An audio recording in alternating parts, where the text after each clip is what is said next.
यद्यपि ठाकुर जी क्या है जी, समग्र लोकों के अखंड या अनंता अनंत ब्रह्मांडों के नायक हैं, इनको क्या सेवक की कमी है। लेकिन जहाँ देख लेंगे कि प्रीति की खुशबू आ रही है, प्रेम की खुशबू आ रही है, नेक चीज़ आ रही है, तो वहाँ के लोग भंवरा बन जाते हैं। उसकी प्रीति को आस्वादन करने के न जाति, न बिरादरी, न कोई सफाई सुथरा, न कोई आचार, न कोई विचार, न कुछ नहीं, सबको ताक पे रख करके ठाकुर जी वहाँ उसके प्रेम का आस्वादन करते हैं। ऐसी अनेकों लीलाएं हैं, मैंने सुन के आश्चर्य लगता है, अचंभे में पड़ जाता है कि भला आज के ज़माने में 100 वर्ष पहले, 50 वर्ष पहले, 10 साल पहले, 20 साल पहले, 150 वर्ष पहले ऐसी बातें भला कैसे हो सकती हैं? हो सकती हैं भाई। भक्त तो हमेशा रहे हैं ना, पहले भी रहे हैं, सतयुग में भी रहे हैं, त्रेता काल में भी रहे हैं, द्वापर में भी रहे हैं, कली के प्रारंभ में भी रहे हैं, और आज से 1000 वर्ष पहले, 500 वर्ष पहले, 300, 200, 100, 50, 30, 40, 10, 5 वर्ष पहले भी रहे हैं, आज भी है, आगे भी रहेंगे। भक्तों का कभी अभाव नहीं होगा। बहुत विकट परिस्थिति आएगी, घोर कली आएगा, जहाँ आदमी को आदमी खा जाएगा। उस समय भी एक से एक प्रेमी प्रेमी भक्त होंगे, जहाँ की भक्ति लहराती रहेगी। और जानते हैं प्रीति है ना, प्रीति न काऊ की कान विचार। प्रीति है वो कोई मान मर्यादा मानती नहीं है, कोई लोग रीति रिवाज नहीं मानती है। वास्तव में अगर प्रीति है तो हमारे गुरु जी जो हम लोग पढ़ाते थे तो बहुत बढ़िया श्लोक सुनाया करते थे। यावत शरीरादिषु मायात्मधि, यावत शरीरादिषु मायात्मधि तावत विधेयो विधिवाद कर्मणा। कि जब तक आपको शुद्धि है, जानकारी है, होश हवास में आप हैं, तब तक साधक को विधि निषेध का पालन करना चाहिए। जब तक आप होश में हैं, आपको शुद्धि है कि आज एकादशी है, द्वादशी है, 13 है, 14 है, अमावस है, पूर्णिमा है, आज व्रत है, आज ये है, होश हवास में है, तब तक। जब तक प्रेम में विह्वल हो जाए, उसको शुद्धि ही नहीं है, बैठा है तो बैठा है, लेटा है तो लेटा है, सेवा कर रहा है, उसको मतलब कोई शुद्धि नहीं है, तब तो अपने आप छूट जाएगा ना। यावत शरीरादिषु मायात्म, जब तक शरीर में ऐसा भान है कि ये मेरा है, वो तेरा है, अभी ममत्व है, आसक्ति है, तब तक साधक को यथा योग्य नियम विधि निषेध का पालन करना चाहिए। तावत विधेयो विधिवाद कर्मणा। जब देह से ऊपर उठ जाए, विधेय हो जाए, उसको होश ही नहीं है कि आज द्वादशी है कि पूर्णो है कि मावस है कि सोमवार है कि मंगलवार है, क्या है, आज अष्टमी है कि नवमी है, उसको पता ही नहीं है जी, तो फिर उसको क्या कहना है? वो तो मतलब वे शुद्ध है, उसको इसकी संज्ञा ही नहीं, ज्ञान ही नहीं है। तावत विधेयो विधिवाद कर्मणा। तो श्री धाम वृंदावन के ठाकुर बड़े विचित्र हैं, बड़े प्रेमी हैं, माने प्रेम के लोलुप हैं, लोलुप लंपट। जहाँ प्रेम देखते हैं, जहाँ रति देखते हैं, जहाँ प्रीति देखते हैं, वहाँ कोई लोक लाज तजी श्रृंखला, लोक लाज कुल श्रृंखला तजी मीरा गिरधर भजी। कि मीरा जी ने लोक लाज कुल कान की रीति को त्याग करके गिरधर लाल का भजन किया। ऐसी एक छोटी सी आख्यान है, छोटी सी कथा है। कथा कोई छोटी नहीं होती है, अगर वो आपको अगर 1 सेकंड की कथा, 1 मिनट की कथा अगर लग गई तो ज़िंदगी परिवर्तन कर दे। अगर चुभ गई तो, बात वो लग गई तो देखिए, जैसे अभी हमने कही कि प्रीति ने काऊ की कान विचार।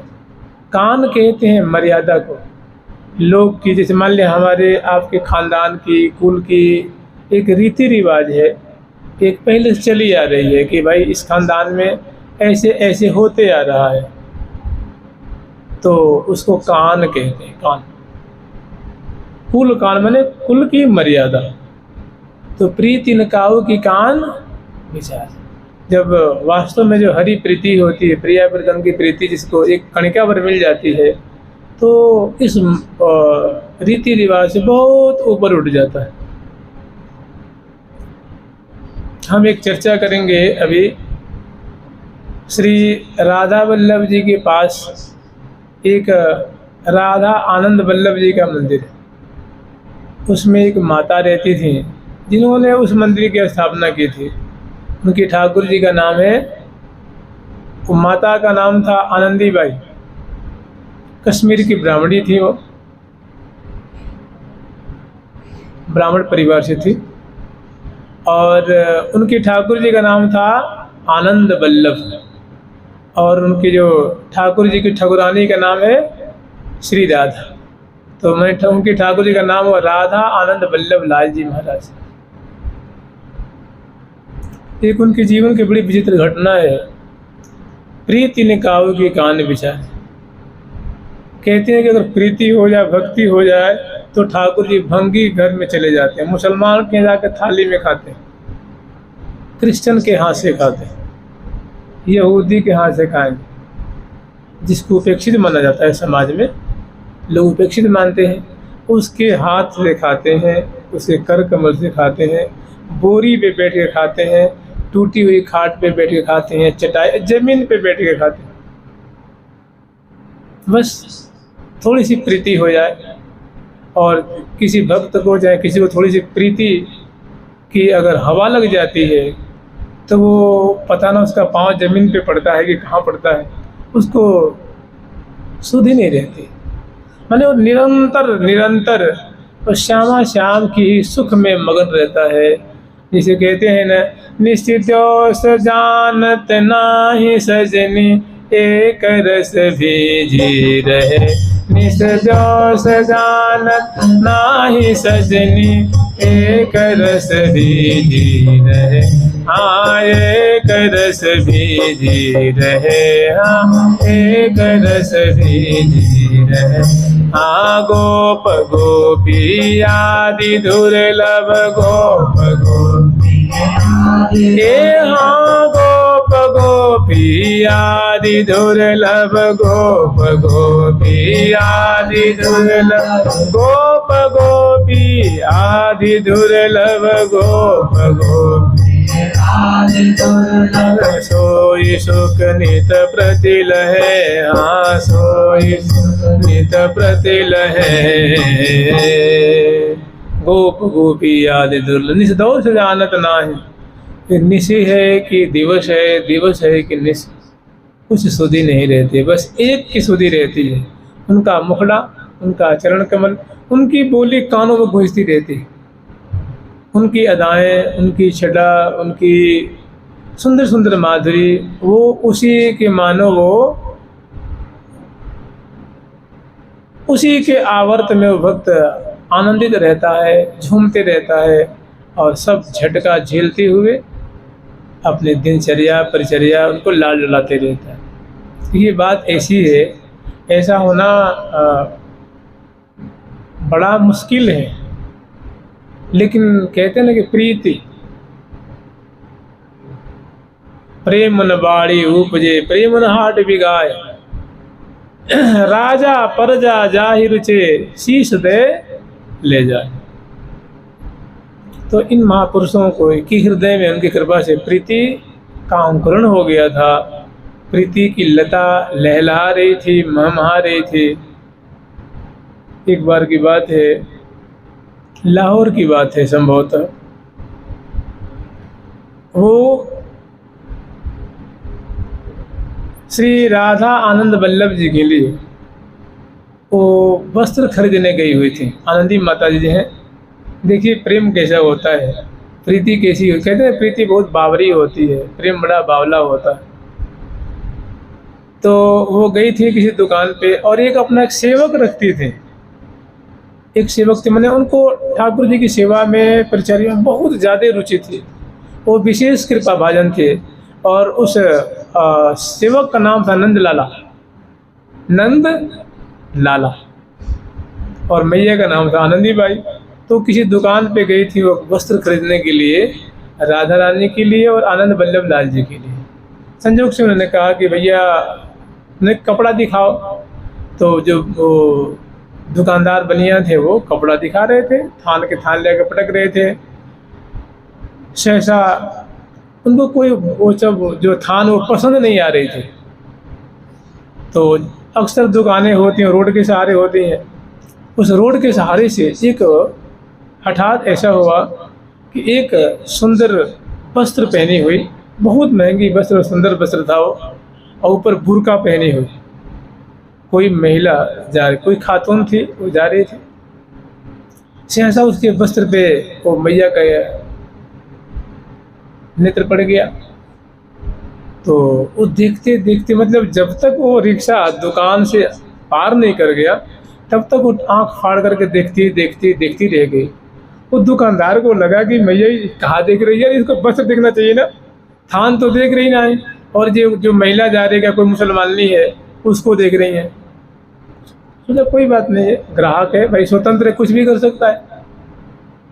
तो मैया बोली नंदलाला, चलाला नंदलाला एक काम करिए, रिक्शा लेके आ बेटा, जा जल्दी से, नहीं तांगा वाला पकड़ के ले। तो नंदलाला गए और एक तांगा पकड़ के लाए और तांगा पे बैठ गई और उन्होंने कहा कि जो खातून जा रही है ना, ये कपड़ा वाला जो सुंदर कपड़ा पहन रखे, बुर्का पहन रखी है, इनके पीछे लगा दो और ने गति बढ़ा दो तांगे की।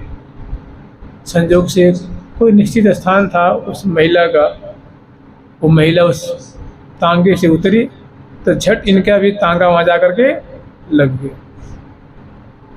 वो टप टप टप टप अपने सैंडल पहने वो अपने महल में चली गई। पीछे से मैया भी नंदलाला को लेकर के टप टप टप टप सीढ़ी पे चढ़ करके 2 मंजिल पे पहुंच गई।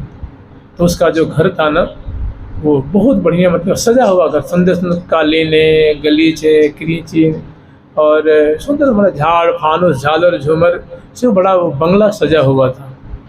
तो यही वो अपने घर में पहुंची और दरवाज़ा लगाते ना पहुंच करके, जो दरवाज़ा बंद करना चाहे तब तक मैया, और मैया बहुत मतलब संभ्रांत परिवार की थी, कद काठी से भी थोड़ी लंबी चौड़ी, और एक प्रिया प्रीतम के भक्त थी, क्या कहना है, बड़ा तेजवान थी, बहुत तेज टपक रहा है प्रभाव। तो जिस भी दरवाज़ा पे वो बंद करना चाहती तब तक मैया खड़ी हो गई। तो उन्हें पूछा, माता जी मैं, आप कहाँ से आई, मैं क्या सेवा करूँ आपकी।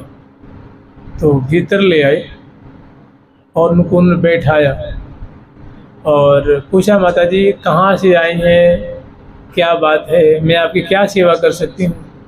तो उन्होंने कहा, बेटी वैसे तो मैं वृंदावन में रहती हूँ और मैं खास करके जो तुम वस्त्र पहन रखी हो ना, जो साड़ी पहन रखी हो, इसी को देख करके मैं तुम्हारे पीछे पीछे आ गया। मैं तो एक दुकान पे अपने बेटे और बहू के लिए कपड़ा खरीद रही थी, वो कपड़ा मुझे पसंद नहीं आ रहा था। सहसा तो उस दुकान से गुजरी तांगे पे बैठी बैठे, तो तुम्हारा ये पहना हुआ वस्त्र मुझे बहुत अच्छा लगा। तो मैं सोचा कि चलो पूछ लेते हूँ कि बेटी कहाँ से वस्त्र लेके आई है, ऐसा ही वस्त्र मुझे चाहिए। तो इसी कारण से मैं तुम्हारे पीछे पीछे भी तुम्हारी बंगले में आ गया। वो बहुत खुश हुई, बोली, माता बिराजी, आप कृपा करके बताएंगे कि आपकी बहू का क्या नाम है। मैंने कहा, हाँ मेरे बहू का नाम है राधा। और आपके बेटे का नाम है। तो उन्होंने कहा, हमारे बेटे का नाम तो कन्हैया है, लेकिन मैं प्यार से आनंद वल्लभ कहती हूँ उसको। तो उसी के लिए लहंगा सिलवाऊंगी, और क्योंकि वो साधारण वस्त्र पहनती नहीं। तो पूछी, वो जो महिला थी पूछी कि माँ, तो वो कहाँ की रहने वाली तुम्हारी बहू है। तो उन्होंने कहा कि भैया लाली वो जो है ना, वो वृषभान राजा की पुत्री है, और आपके बेटा वो भी कम ना है, वो भी राजा का ही बेटा है। तो बहुत खुश हुई और बोली, माता मैं आपको सच सच बताऊं, ये आप मुझे समझ गई होंगी, मतलब समझ गई है। मैंने अपना परिचय कहने में उसको शर्म आता था, शर्म आती थी कि वो एक वेश्या थी। अब देखिए, भजन करने वाली इतनी तल्लीन है, इतनी प्रेम में खोई हुई है कि वेश्या के वो बंगले पे पहुंच गए, उनको होश ही नहीं है, सुधी नहीं है। जानते हो क्या दिख रहा है? ना उनको वेश्या दिख रही है, ना कोई कुल, ना कोई खानदान, क्या दिख रहा है? केवल वस्त्र। उनकी दृष्टि कहाँ थी? वस्त्र पे।